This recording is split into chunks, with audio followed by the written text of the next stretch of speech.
Philippine All-Stars dahil sa kanilang tagumpay sa larangan ng pagsasayaw. Ngunit bago pa man nila makamit ito, ang bawat isang miyembro ay nagdaan sa kani-kanilang laban sa buhay.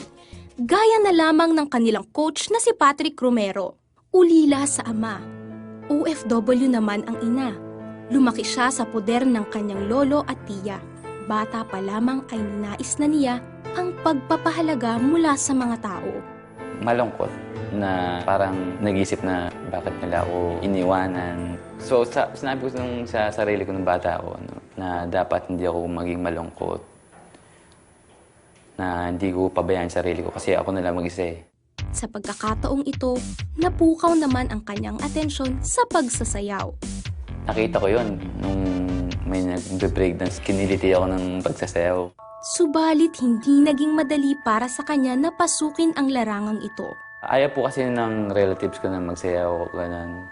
Gusto po nila is mag-aral ako. Sa pagsasayaw po talaga ako masaya. So parang sinabi ko na sa sarili ko, papatunayan ko sa kanila na magiging successful ako.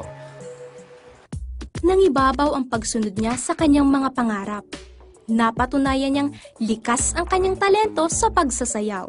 Breakdance na ako, tapos nagko-commercial na ako. Tapos hanggang nagko-compete na ako sa breakdancing competition, sa TV.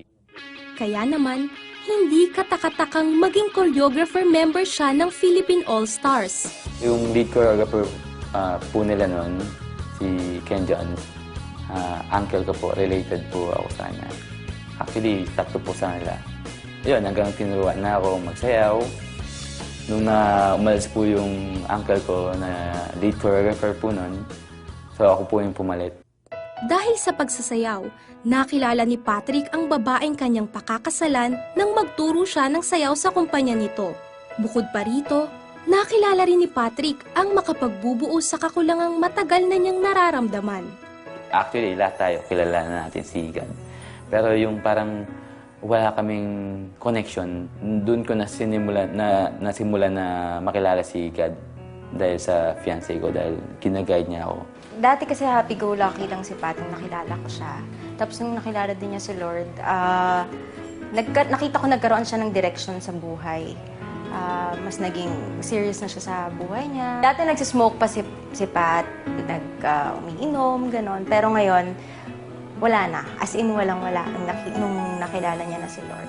Mas pinatatag si Patrick sa kanyang pananampalataya nang malaman niyang may tumor sa kanyang utak na kinakailangang operahan.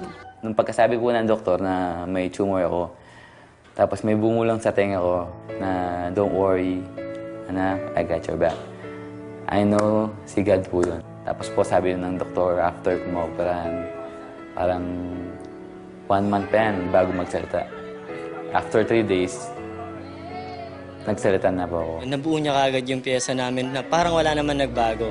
Nagulat kami na galing ba tong operation? Then sinabi sa akin ng fiancé niya na yun nga na nakakapagsalita na kagad siya. Then yun, nakaka-speak na siya sa amin ng talagang tuwid, hindi na magulo. So sobra kaming nagtaka.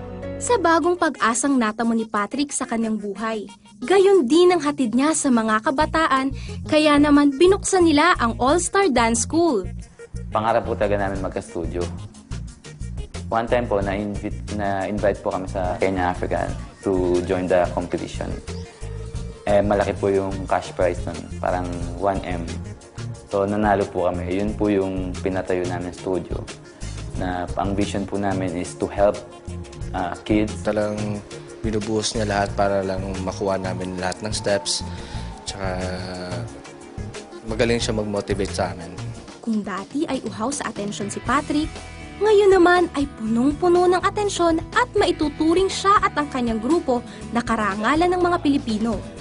Magkagayunman, higit niyang pinapahalagahan at binibigyan ng kabuluhan ang pagkalinga sa kanya ng Panginoong Hesus. Napatunayan ko po sa sarili ko na wala pong imposible basta kasama mo si God. Imagine, batang-bata pa siya, nawala na siya ng ama.